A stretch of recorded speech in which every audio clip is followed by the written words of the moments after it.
Gold, trusted gold buyers. మీరు తాకట్టు పెట్టిన బంగారాన్ని విడిపించి ఈ రోజు ఉన్న మార్కెట్ ధరకు కొనబడను.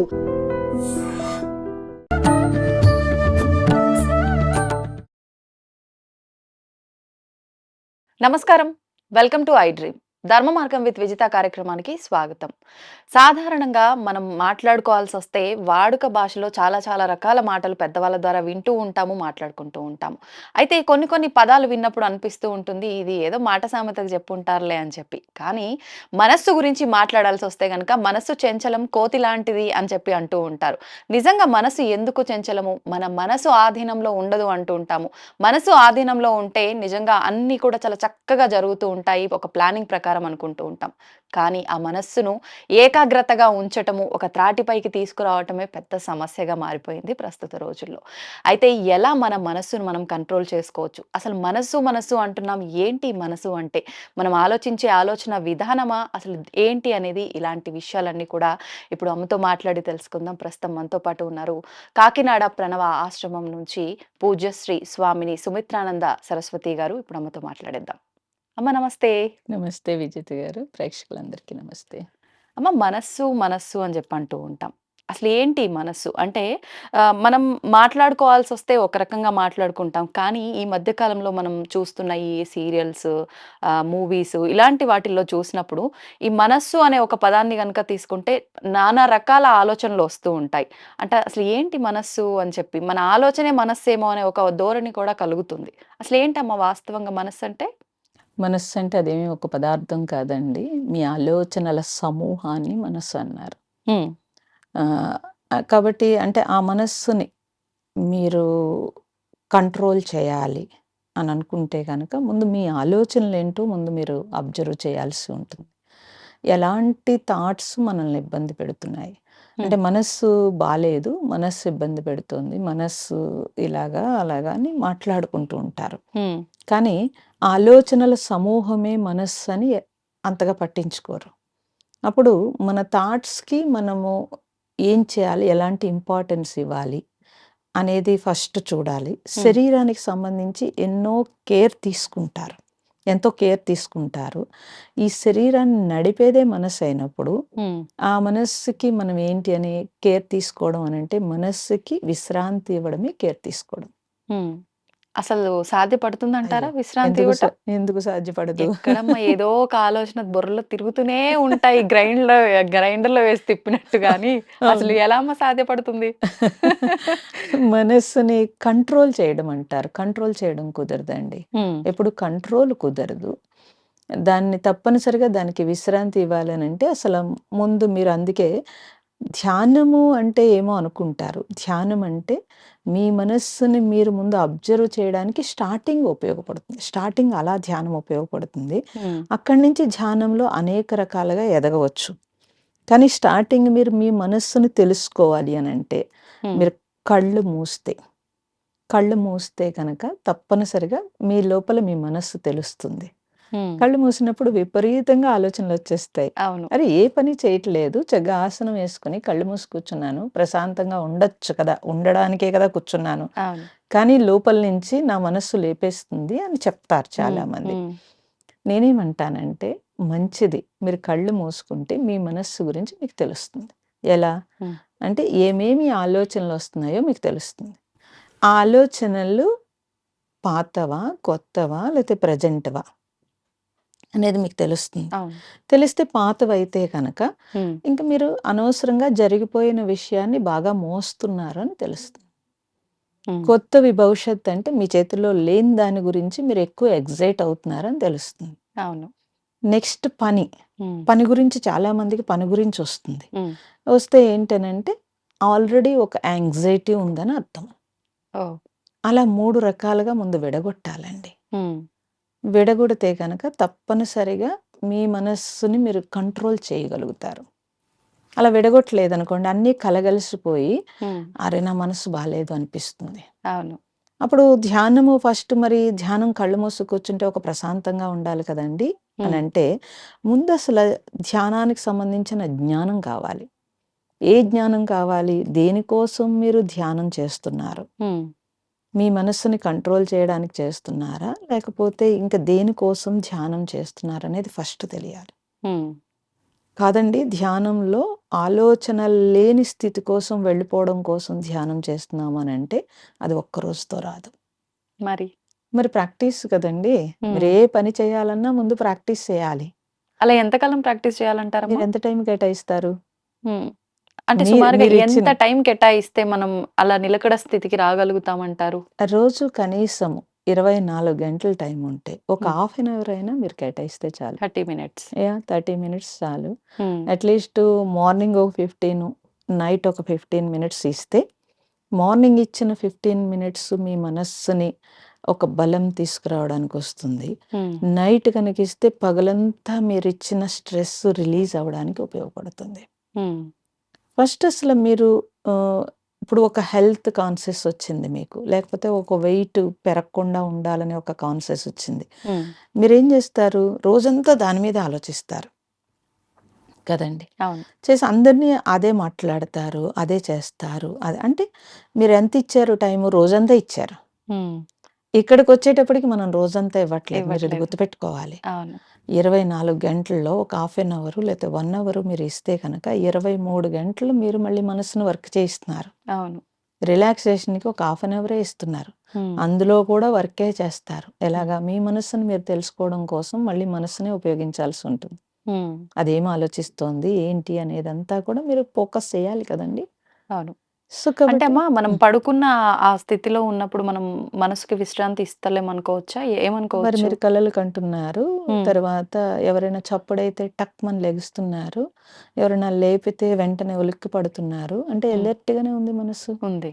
సుషుప్తిలో ఉన్నప్పుడు మనస్సు విశ్రాంతి ఉంటుంది. హ్మ్. సుషుప్తి స్థితి వాళ్ళ యొక్క మానసిక పరిస్థితిని బట్టే ఉంటుందండి. సాధకులైతే కనుక ఆ సుషుప్తి స్థితి ఎక్కువగా ఉంటుంది కాబట్టి వాళ్ళెప్పుడూ ఎనర్జిటిక్‌గా ఉంటారు. హ్మ్.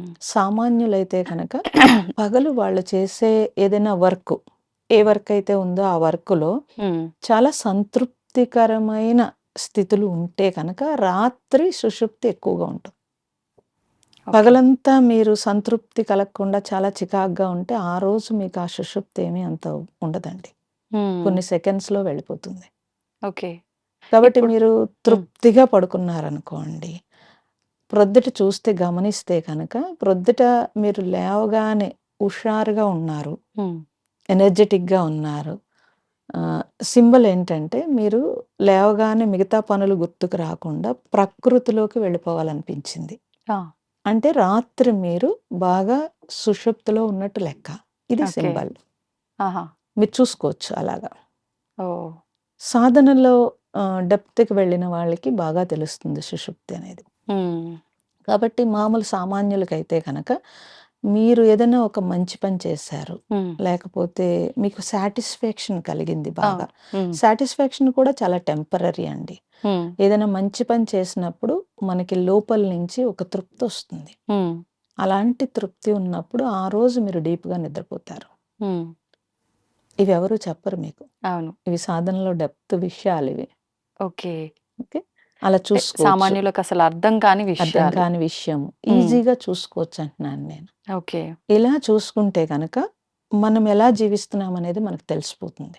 హ్మ్. మీరు అడగొచ్చు, ఈ పరుగులు ఉరుకుల్లో ఇవన్నీ అవును. కుదురుతాయా అని చెప్పి. మరి మీ లైఫు అట్‌లీస్ట్ పగలెంత పరుగు పెట్టినా, హ్మ్. రాత్రి మీరు చాలా హ్యాపీగా ఉండాలి. ఉదయం లేవగానే ఎనర్జిటిక్‌గా మీరు ఉండాలి అనంటే ఇవి చూసుకోవాల్సి ఉంటుంది. హ్మ్.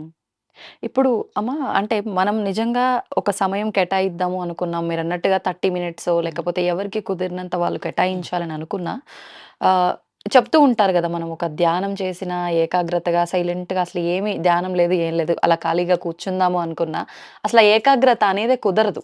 హ్మ్. రకరకాల ఆలోచనలు. ఏదో మన ముందు కదలాడుతున్న ఫీలింగ్ వస్తూనే ఉంటుంది. కళ్ళు మూసుకున్నా సరే, తెరుచుకొనున్నా సరే, మనం అంత ప్రశాంతంగా ఉండలేకపోతాం. హ్మ్. అసలు ఫస్ట్ స్టార్టింగ్ బేసిక్‌గా మనం ఆ ప్రశాంతమైన స్థితికి తీసుకెళ్ళాలి అనంటే పాటించాల్సినవేంటి? పాటించాల్సినవేంటంటే, ఈ టైం నాది అని మీరు ఫిక్స్ అయిపోవాలి. డైలీ ఒకటే టైమా? డైలీ ఒక టైమో, లేకపోతే మీరు ఏ టైం ఇస్తారో, మీకు హ్మ్. కుదరలేదనుకోండి, ఈ ఈ ఒక 1 అవరు, ఈ టైం నాది.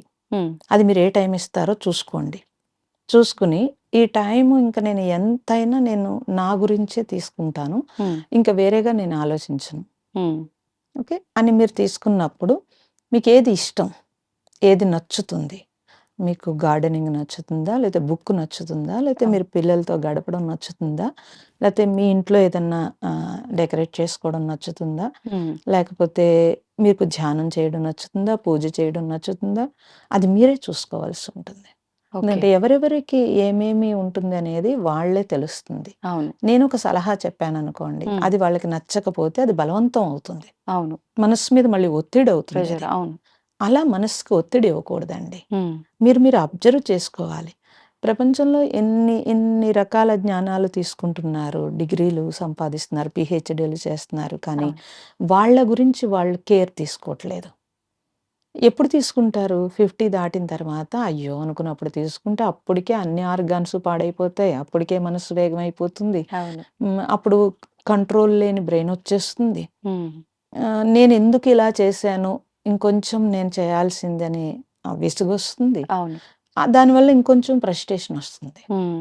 అలా కాకుండా మీరేం చేస్తారు అనంటే, అట్‌లీస్ట్ 24 గంటలు భగవంతుడు ఇచ్చినప్పుడు, ఇంత పని చేస్తున్నాం కదా! ఈ హ్మ్. జన్మ 84,00,000 జీవరాశుల నుంచి వచ్చిన పుణ్యఫలం కదా ఇది. అవును. ఈ పుణ్యఫలాన్ని ఒక 1 అవర్ మనం బ్యాక్ తీసుకోపోతే గనక, ఆ జీవితం వేస్ట్ అంటారు. హ్మ్. వేస్టేనండి. అంటే మీరు ఎంత పెద్ద పొజిషన్‌లో జీవించారనేది కాదు. అవును. మీ మీ పుణ్యం. ఆ! అంటే ఇన్ని లక్షల జీవరాశుల నుంచి తెచ్చుకున్న పుణ్యాన్ని మీరే వేస్ట్ చేసేసుకున్నట్టు లెక్క. హ్మ్. కాబట్టి ఎవరికి వాళ్ళు ఇప్పుడు డాక్టర్స్ కూడా చెప్తున్నారది. ఇప్పుడు మోడీ గారు యోగా పెట్టినా, ఏం పెట్టినా ప్రపంచం అంతా వరల్డ్ ఆర్గనైజేషన్‌లో కూడా హ్మ్. ఎందుకు ఇది డిక్లేర్ చేశారు అనంటే, హ్మ్. మనిషి ఇంకా బ్రెయిన్ చాలా దారుణంగా అయిపోతోంది కాబట్టి, హ్మ్. దానివల్ల మనుగడకే నష్టం కాబట్టి హ్మ్. కంపల్సరీ చేయాల్సొచ్చింది. అవును. మన పూర్వీకులు ఎవరికీ లేదు కదండీ! అవును. వాళ్ళు జీవించారు. అవును. వాళ్ళు ఎంత హ్యాపీగా జీవించారు. అంటే వాళ్ళన్నీ బ్యాలెన్స్‌డ్‌గా మరెలా బాధొచ్చినా, జీవించారు? సంతోషమొచ్చినా, ఎలా ఏదొచ్చినా గూడా జీవించారు? వాళ్ళేం చదువుకోలేదు కదండీ! ఇంత హ్మ్. అడ్వాన్స్ అవ్వలేదు. అవును. ఇన్ని ఫెసిలిటీస్ లేవు హ్మ్. కదండీ! అయినా సరే వాళ్ళు జీవించారు. అవును. వాళ్ళు నంబర్ 11 బస్ ఒకటే ఎక్కేవారు. హుహుహు. అంటే ఏంటో చెప్పండి మీరు? హ్మ్. నంబర్ 11 బస్ అంటే ఏంటమ్మా? 2 కాళ్ళు. ఓహ్! ఆయనకి తెలిసింది. కాలినడక. ఓకే. 11 బస్ ఒకటే ఆ! ఉపయోగించేవారు. కారే వాడలేదు వాళ్ళు. వాడలే. వాడలేదు. అవును. మంచి ఆరోగ్యంగా ఉన్నారు. వాళ్ళ బస్సు వాళ్ళ చేతుల్లో ఉంది. ఉంది. టికెట్ కొనక్కర్లేదు. అవును. కదండీ! అంతే. సో, ఇప్పుడు మనం క్యాబ్‌కి ఎంత స్ట్రెస్ ఫీల్ అవుతాం. అవును. మీరది స్ట్రెస్ అని అనుకోవట్లేదు. అనుకోవట్లేదు. హమ్మయ్య! కానీ క్యాబొచ్చింది తీసుకుంటున్నాం. నేనెక్కాను అన్నప్పుడు రిలీఫ్ చూస్తే, హ్మ్. అంతకుముందు మీరెంత స్ట్రెస్ అనుభవించారు హ్మ్. అనేది మీకే తెలిసిపోతుంది. అవును. అంటే ఒక్కసారి మనస్సుని ఇంత టాప్‌లోకి లేపారు. ఆ! దాన్ని ఆపడం చాలా కష్టమండి. ఓకే. అందుకే మీ లైఫ్ స్టైల్ డిజార్ట్స్ ఎక్కువైపోయినాయని డాక్టర్స్ చెప్తున్నారు. ఇప్పుడు మీరన్న ఈ లైఫ్ స్టైల్ కరెక్ట్‌గా ఉండాలి. ఇలాంటి భావోద్వేగాలకు గురి కాకుండా, మన మనస్సు చంచలం అవ్వకుండా అనంటే ఎలా ఉండాలంటారు డైలీ ఈ రొటీన్ అనేది? రొటీన్ మీ ఇష్టమండి. హ్మ్. రొటీన్ మీరు ఎవరెవరు లైఫ్‌లో ఏముందో ఎవరికీ తెలీదు కదా! హ్మ్. వాళ్ళ కమిట్మెంట్స్ అవును. వాళ్ళ ఫ్యామిలీ ఇవన్నీ ఉంటాయి కదా! హ్మ్. అదెవరు చెప్పలేము. రొటీన్ ఎలా ఉండాలి అని చెప్పి. హ్మ్. వాళ్ళే డిజైన్ చేసుకుంటారది. నేనేమంటానంటే ఆ రొటీన్‌లో హ్మ్. మీ గురించి మీకు ఒక 1 అవర్ ఉంచుకోండి అంటున్నాను. ఓకే. అంతే రొటీన్ నేను చెప్పట్లేదు. మిగతాదంతా యథావిధిగా అది మీరెలా వాళ్ళ ఇష్టం. చేసుకుంటారో అలా మీరు ఎంత చేసుకోండి. స్పీడ్‌గా తిరుగుతారు, లేతే హ్మ్. ఎంత స్లోగా తిరుగుతారు అది మీ ఇష్టం. మీ హ్మ్. చేతుల్లో ఉంది. అంటే మనం చెప్పలేం. అవును. అవును. వాళ్ళకుండే కమిట్స్‌మెంట్స్ ఉంటాయి. పిల్లలుంటారు. లేకపోతే ఏవో ఫ్యామిలీ ఇష్యూస్ ఉంటాయి. హ్మ్. అవన్నీ ఎవరు చెప్పగలుగుతారండి. అవును. అట్‌లీస్ట్ మీ టైము మీ చేతుల్లో హ్మ్. ఒక 1 అవరు ఉంచుకోగలిగితే కనుక, మీకు మనసుకి ఎలా అలవాటయిపోతుందంటే, ఆ 1 అవర్ కోసం ఎదురు చూస్తుంది. హ్మ్. ఎప్పుడైతే అలా అలవాటయిందంటే, అది టక్‌మని దానికి కూడా తెలుస్తుంది మనసుకి ఎలాగంటే, ఓహ్! హ్మ్. ఈ రిలాక్సేషన్ అనేది ఒకటి ఉంటేనే నాకు బాగుంటుంది అనేది ఒక అలవాటయిపోతుంది. హ్మ్. ఇప్పుడు మీరు రోజు పూజ ఆ! చేస్తున్నారనుకోండమ్మా, ఆ రోజు చేయకపోతే బావున్నట్టు అనిపించదు. అవును. ఎందువల్ల? ఏదో వెలితి. మీకు హ్మ్. అలవాటు చేశారు మనసుకి. అవును. అప్పుడు అదే గుర్తు చేస్తుంది. హ్మ్. నేనిప్పుడు పూజ చేయనా, ఆపనా అంటే పర్వాలేదు. హ్మ్. కొంచెం తగ్గించైనా సరే పూజ చెయ్యి. అంటుంది. అవును. అప్పుడు మీరు వచ్చి పూజ దగ్గర కూర్చుంటారు. అంతే. గబగబా చేస్తారో, ఎలా చేస్తారో. అవును. మొత్తం మీద దాన్ని స్కిప్ చేయకుండా లోపల నుంచే చెప్పింది. అవును. అలా మనస్సుకి మీరు ప్రశాంతత అనేది అలవాటు చేస్తే, హ్మ్. మీ లైఫ్ స్టైల్‌లో మీ స్పీడ్‌ని అదే తగ్గిస్తుంది. అంటే ఇప్పుడు మీరిందాక చెప్పినట్టుగా రాత్రి సమయంలో మనం ఒక అరగంట హ్మ్. ఎవరి పనులు వాళ్ళు డే అంతా చేసుకున్న తర్వాత ఇంటికొచ్చిన తర్వాత ఒక అరగంట కేటాయించమని చెప్పన్నారు. చాలా వరకు అంటే ఎర్లీ మార్నింగ్ అవర్స్‌లో కొంచెం బాగుంటుంది. ప్రశాంతంగా ఉంటాం కాబట్టి ఆ టైంలో చేసుకుంటే ఉత్తమం అంటారు. కేటాయించొచ్చు. నిజంగా ఈ 2 సమయాల్లో మనకు కరెక్ట్ సమయం మనం బ్యాలెన్స్ చేయగలిగేది అంటే ఏది తీసుకోవచ్చమ్మా? అంటే మీరు రాత్రి పడుకునేటప్పుడు ఏమవుతుందంటే, పగలంతా మీరు చేసినదంతా కూడా ఆ స్ట్రెస్ రిలీజ్ అయ్యి ప్రశాంతంగా పడుకుంటే కనుక, హ్మ్. మీరు ఎర్లీగా లేవడానికి అవకాశం ఉంటుంది. ఓకే. లేదనుకోండి, మీరు స్క్రీన్ చూసి పడుకుంటారు. హ్మ్. మనస్సు ఇంకొంచెం వేగం అవుతుంది. హ్మ్. అవ్వకుండా ఏమీ ఉండదు. అవును. అందుకని డాక్టర్స్ కూడా చెప్తున్నారు. హ్మ్. మీరు పడుకునే 1 అవర్, 2 అవర్స్ ముందు స్క్రీన్ ఆపేసేయండి అసల. ఆపేసేయాలి. అంటే అసలు మీరు నిద్ర రాదండి. మరి హ్మ్. అలా చూసి కొంచెం రిలాక్స్ అయ్యి పడుకుంటాము అని అంటున్నారు. అవును. రిలాక్స్ అయ్యేది మీరు అనుకుంటున్నారు కానీ, హ్మ్. హ్మ్. మనస్సయితే వేగమే అవుతుందండి. ఓకే. స్క్రీన్ చూడటం కాదు. ఒక సంగీతం వింటూ పాడుకోవచ్చు. హ్మ్. ఇలా చూస్తూ అనేక రకాలైనవి అంతా అంటే మీరు స్క్రీన్ చూడటం అంటే 3 మినిట్స్, 4 మినిట్స్‌లో గబగబా కదిపేస్తుంటారు. ఇంకా సెకండ్స్‌లో కూడా అవును. కదిపేస్తారు. అవును. అంటే మనసు ఇలా ఫ్లక్చుయేట్ అంటే హార్ట్ బీట్ ఎలా వెళ్తుందో అలా వెళ్ళాల్సి ఉంటుంది. హ్మ్. అదే మీరు ఒక మంచి సంగీతం, మంచి మ్యూజిక్ ఏదో మీకు నచ్చింది పెట్టుకొని కనుక అది వింటూ పడుకుంటే కనుక ఇంకా మోర్ రిలాక్స్ అవుతారు. ఓకే. అలా మీరు ఏదైనా ట్రై బ్యాలెన్స్ చేయొచ్చు. చేసుకోవచ్చు, ట్రై చేయొచ్చు. హ్మ్. ఉదయం లేవగానే మీరు వెంటనే పనిలోకి దూకేయకుండా ముందు అవే గుర్తుకొచ్చే మనం లెగుస్తాం. అవును. కానీ ఫస్ట్ మనం కంట్రోల్ చేయాల్సి ఉంటుంది. హ్మ్. సో, కాదు. నేను చేసుకోగలుగుతాను. ఈ హ్మ్. అరగంట అంత గబగబా అయిపోయేదేమీ లేదు అని మీరు ఆపి మీరేమన్నా మెడిటేషనో, పూజో అవును. మీ ఇష్టం జపమో మీరేం చేసుకుంటారో, హ్మ్. ఏ అలవాటు ఉంటుందో, ఏ హ్యాబిట్ ఉంటుందో అది చేసుకోవచ్చు. లేదా మెడిటేషన్ ఏంటి ఏమవుతుందంటే అంటే ఎక్కువ ప్రశాంతతనిస్తుంది. హ్మ్. హ్మ్. జపం గూడా మనస్సుని శుద్ధి చేస్తుంది. హ్మ్. సో, మీరు అలా ఏదన్నా మీరు ఏర్పాటు చేసుకుంటే కనుక, లేదా మీరు పూజ ఇష్టం అనుకోండి. భగవంతుడిని ఆ రూపం చూస్తే కొంతమందికి చాలా రిలాక్స్ అయిపోతారు. అవును. అలా కూడా మీరు చేసుకుని ఏర్పాటు చేసుకోవాల్సిందే. హ్మ్. డైలీ లైఫ్‌లో మీరు డిజైన్ చేసుకోవాలండి. చేసుకోకపోతే కుదరవు ఇవన్నీ ఆ! కూడా. ఇప్పుడు ఎప్పుడో మనం హాస్పిటల్ పాలైన తర్వాత మనకి అవును. అవేర్‌నెస్ వస్తే అది కరెక్ట్ ఉపయోగం కాదు. లేదు. అవును. ఉపయోగం లేదు. ఇప్పుడు మీరన్నట్టుగా మనసు యొక్క లక్షణము అనంటే ఈ ఆలోచనల తాకిడి ఒక్కటే అనుకోవచ్చా?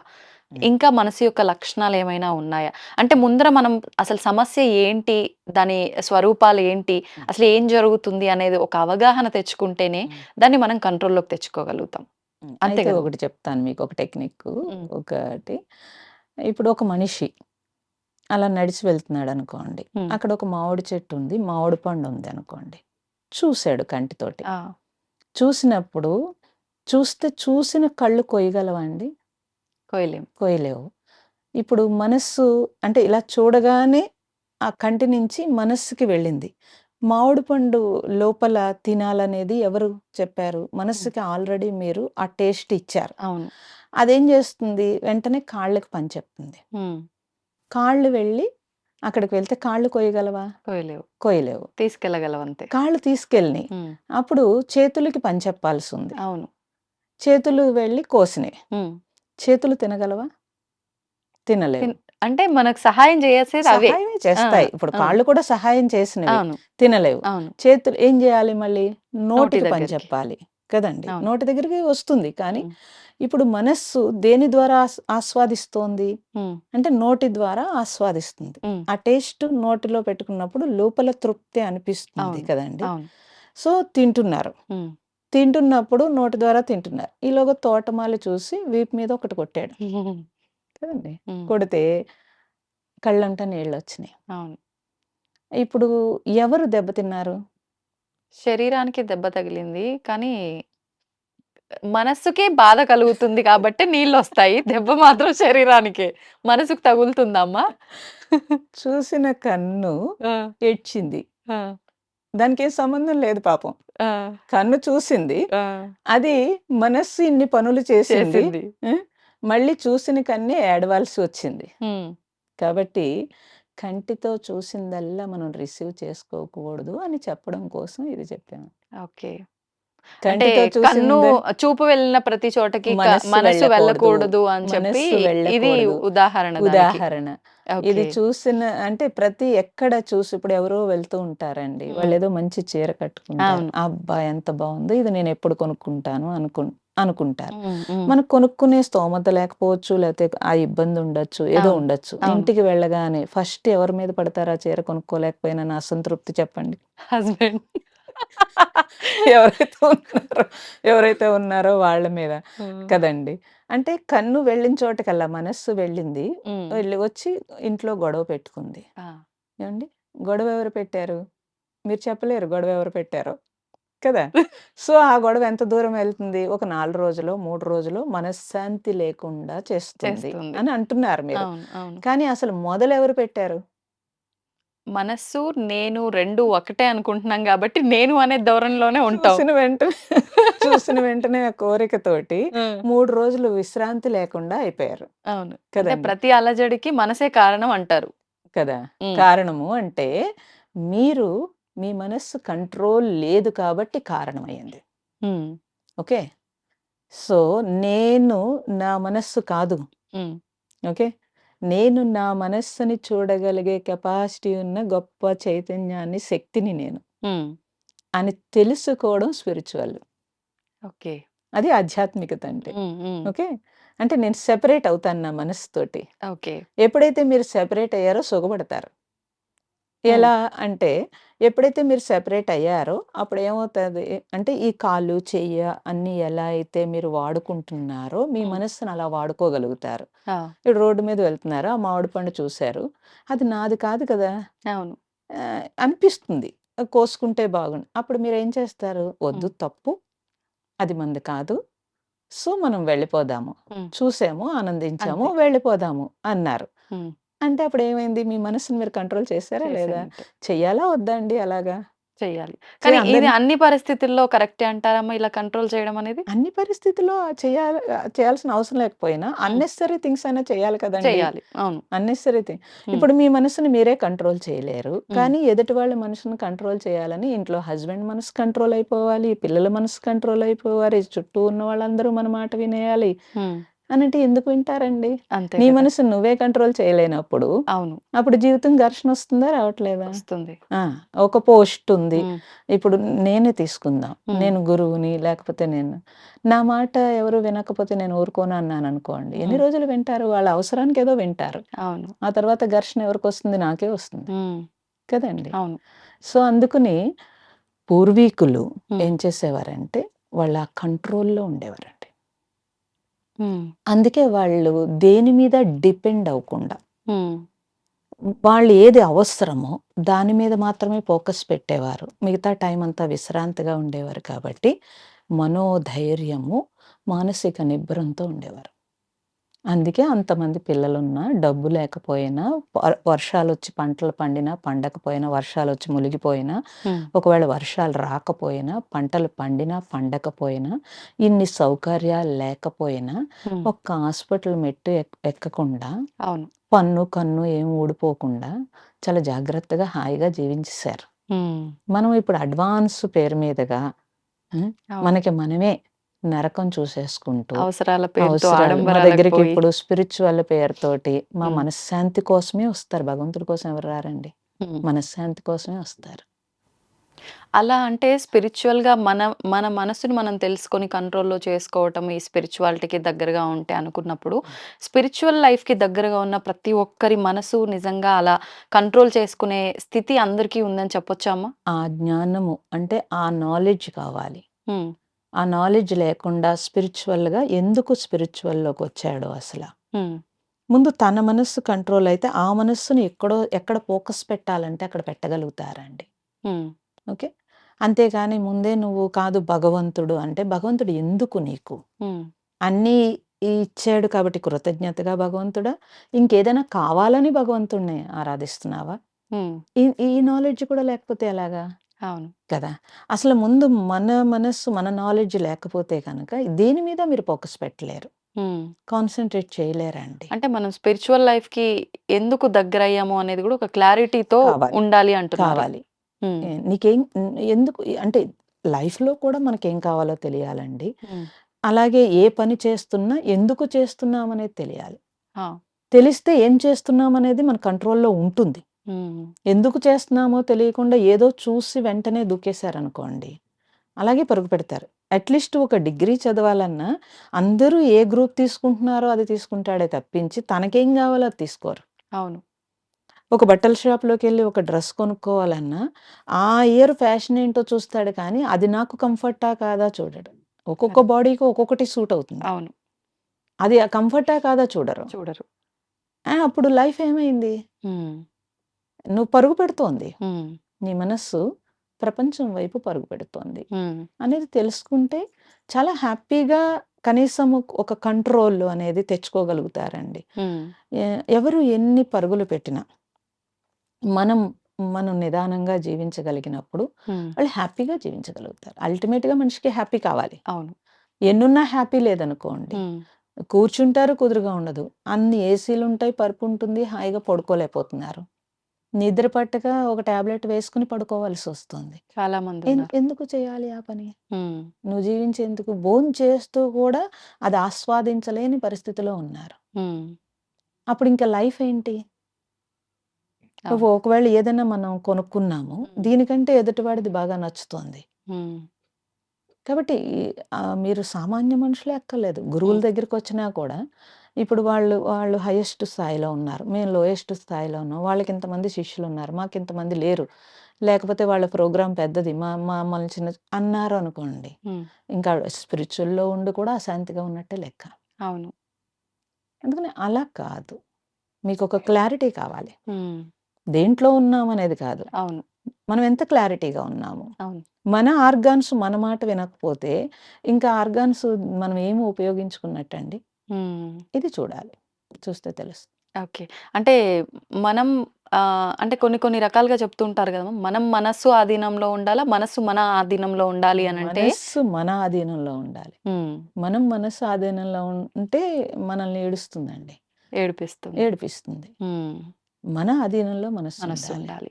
వివేకానందుడు చెప్తాడండి. హ్మ్. ఇప్పుడు మీరు సంతకి వెళ్ళి అప్పట్లో సంతలు కాబట్టి అంటే అవును. గజిబిజిగా ఉండేవి సంతలొకటే ఉండేవి అప్పట్లో. హ్మ్. మీరిప్పుడు సంతకి వెళ్లి సంత చేసొచ్చి, వెంటనే ధ్యానం చేయగలగాలి. ఆ! ధ్యానం చేసిన వెంటనే, అమ్మో! నేనింక ఏ పని చేయలేను అనకూడదు. హ్మ్. మళ్ళీ సంతకి వెళ్లి మీరేవో తెచ్చుకునేలా ఉండాలి. మళ్ళీ ధ్యానం చేసేలా ఉండాలి. అంటే మీ కంట్రోల్డ్ మైండ్ అదంతా కూడా. ఓకే. ఆ! అది కరెక్ట్‌గా మీరు మీ మనస్సుని మీ అధీనంలో ఉన్నట్టు లెక్క అని చెప్తాడాయన. హ్మ్. చాలామంది ధ్యానం చేస్తే బయటకొస్తే చాలా చికాకొస్తుందంటారు. అవును. లేకపోతే బాగోలేదంటారు. హ్మ్. లేతే ఇంట్లో వాళ్ళందరూ మమ్మల్ని డిస్టర్బ్ చేస్తున్నారంటారు. నువ్వు ధ్యానం చేస్తే వాళ్ళనెందుకు కుదురుగా ఉండమనాలి? మనం గదా కుదురుగా ఉండాలి. అంతే. అప్పుడింక అది ధ్యానం చేసి మాత్రం ఉపయోగం ఏంటి? ఉపయోగం లేదు. పక్కన వాళ్ళ దగ్గర అడిగినప్పుడు. హ్మ్. అందుకని ఇంట్లో మాకు కుదరట్లేదండి. ఆశ్రమాల్లో వచ్చి కూర్చుంటాం అంటారు. హ్మ్. అక్కడ ముందు నీకు మనసు కుదిరితే కదా! అవును. మిగతా వాళ్ళందరూ డీప్‌గా చేసేస్తున్నారు. నేను చేయలేకపోతున్నాను అనిపిస్తుంది. హ్మ్. ఎప్పటికి నాకొస్తుందా అనిపిస్తుంది. ఇంకెప్పటికి వర్కౌట్ అవ్వదండి ఇది. హ్మ్. అందుకని మనము డైలీ మీ జీవితంలో మిగతా అన్నింటికి ఎలా టైం కేటాయిస్తున్నారో, హ్మ్. మీ మనస్సు కోసం, మీకోసం మీరు టైం కేటాయించాల్సి ఉంటుంది. హ్మ్. అది ఫస్ట్ ఓకే. చేయాల్సిన పని. అంటే ఎంతసేపున్నా మన లైఫ్ అంతా గూడా ఈ మనస్సు, మనస్సు, మనస్సు దాని ఆలోచనలు దీనిపైనే ముడిపడి ఉందనేది అర్థమైపోతుంది. అంటే దాన్ని గనక మనం కంట్రోల్‌లోకి తెచ్చుకోగలిగితే లైఫ్ అంతా బావుంటుంది అని బావుంటుంది. చెప్పి. మరి ఇదంతా వాస్తవం అనిపిస్తుంది విన్నప్పుడు. కానీ కర్మ ఒకటుంది అంటుంటారు కదమ్మా! మరి ఆ కర్మ ప్రకారమే మన లైఫ్ ముందుకెళ్తుందని కూడా అంటారు. హ్మ్. మరి మనస్సుకి, కర్మకి హ్మ్. దీన్ని మనం ఈ సిద్ధాంతాన్ని ఎలా తీసుకోవాలి? అంటే ప్రతి పని ఇప్పుడు మనం ఒక కోటీశ్వరుల ఇంట్లో పుట్టాము అంటే హ్మ్. అది మనం ఏదో మంచి కర్మ చేసుంటాం గత జన్మలో. అందుకే మంచి అవసరాలు, అన్ని రకాలుగా సౌకర్యాలున్న కుటుంబంలో పుట్టామనుకుంటాము. లేదు బీద కుటుంబంలో పుట్టి నానా రకాల ఇబ్బందులు పడుతున్నామంటే నీ కర్మ నువ్వు చేసుకొని ఉంటావు అప్పుడు ఇప్పుడు అనుభవిస్తున్నావు అంటారు. మరి మనస్సు దీనిపైన ఎలా ప్రభావితం చూపిస్తుంది? ఇదంతా బేస్ చేసుకుంటే కర్మే నడిపిస్తుంది అనిపిస్తుంది గదా! అంటే మీ దృష్టిలో ఇప్పుడు కోటీశ్వరుల ఇంట్లో ఉంటే వాళ్ళు బాగా పుణ్యం చేసుకున్నట్టు లెక్క అంటే అప్పటికి వాళ్ళు అంత మంచి లైఫ్ లీడ్ చేస్తున్నాము అని అని మీరు అనుకుంటున్నారు. ఇప్పుడు కోటీశ్వరులు ఇంట్లో ఉన్న వాళ్ళందరూ మనశ్శాంతిగా ఉన్నారా అండి? లేదు. ఇప్పుడు వాళ్ళకి అనారోగ్యం వచ్చింది. హ్మ్. లేకపోతే ఏదో ఇప్పుడు బోలెడు డబ్బుంది. హ్మ్. ఏ కొడుకో, కూతురో యాక్సిడెంట్‌లో చనిపోయారు. హ్మ్. ఇప్పుడు ఈ డబ్బంతా ఏం చేసుకోవాలండి? హ్మ్. మరి వాళ్ళకి కర్మ సిద్ధాంతంలో వాళ్ళకి బాధ లేదంటారా? హ్మ్. ఏమీ లేదు. పూరు గుడిసెలో ఉన్నాడు. ఆ పూటకి ఆ పూట సంపాదించి బ్యాంక్ బ్యాలెన్స్ ఏమీ లేదు. హ్మ్. కానీ వాడికొక కాన్ఫిడెన్స్ ఉంటుంది. రేపొద్దుట మళ్ళీ పనిలోకి వెళ్ళగలనని. అవును. శుభ్రంగా తెచ్చుకుని పోనీ రేపటికి దాసుకోవచ్చు కదా! అంటే దాసుకోడు. హ్మ్. బజార్‌లో కావాల్సినయన్నీ తెచ్చుకొని వేడి వేడిగా వండుకొని హాయిగా తిని, ఆ రోడ్డు పక్కనే చక్కగా చాపేసుకొని నిద్రపోగలడు. ఆ! ఎవరు కోటీశ్వరుడంటారు ఇప్పుడు మీరు? ప్రశాంతంగా పడుకున్నవాడే గదా! ఇప్పుడు మరి అదృష్టం అంటే ఎవరిదంటారు? ఆ! వాడిదే. అందుకని మీరు నిర్ణయించలేరండి. హ్మ్. ఎవరు పుణ్యాత్ముడు, ఎవడు గొప్పవాడు అనేది మీరు నిర్ణయించలేరు. హ్మ్. కాబట్టి ఒక రాజైనా సరే, హ్మ్. ఇంకో చక్రవర్తి అవ్వాలనే తలంపుతో ఉన్నప్పుడు, ఆ రాజరికాన్ని వాడు అనుభవించట్లేదు. అవును. ఓకే. యుద్ధంలోనే ఉంటాడెప్పుడు. హ్మ్. అంటే ఇప్పుడు యుద్ధం అనేది అక్కడ ఎదురుగుండా వచ్చిందా? ముందు మనసులో వస్తుందంటారా? మనసులోనే వస్తుంది ముందు ముందు యుద్ధం. మనసులోనే వస్తుంది. ఇప్పుడు హ్మ్. ఎవరి మీదైనా దెబ్బలాడాలంటే ముందు మనం ప్రిపేర్ అవుతాం. ప్రిపేర్ అవుతాం. ఎలా తిట్టాలి? వాళ్ళెలా అవును. అంటారు? ఆ మనం థాట్ ఎలాగా వస్తేనే మనం స్టెప్పేస్తాం. అంటే ఇప్పుడు యుద్ధం అనేది ముందు ఎక్కడొచ్చింది? మన లోపలే. ఇప్పుడు కర్మ సిద్ధాంతంలో హ్మ్. యుద్ధం అనేది వాడి కర్మ అండి? వాడిది స్థితా? అంటే ఎలా చెప్పొచ్చమ్మా దాన్ని? ఒక రకంగా మనం ఇవన్నీ నమ్మినప్పుడు అది కర్మే అనిపిస్తుంది. ఇలా లాజిక్‌గా మాట్లాడినప్పుడు ఇక్కడే జరుగుతుంది అన్న భావన కలుగుతుంది. ఫస్ట్ ఆఫ్ ఆల్ ఈ ప్రపంచంలో మీరిచ్చిన గొప్పతనం హ్మ్. దేనికిచ్చారో దాన్ని బట్టి మీ కర్మ ఉంటుందండి. హ్మ్. ఓకే.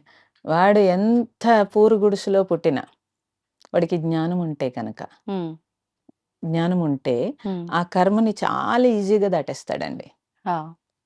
ఎంత జమీందారు ఇంట్లో పుట్టనివ్వండి, హ్మ్. వాడికి జ్ఞానం లేకుండా అజ్ఞానంలోనే ఉన్నాడనుకోండి, కర్మలోనే ఇరుక్కుపోతాడు.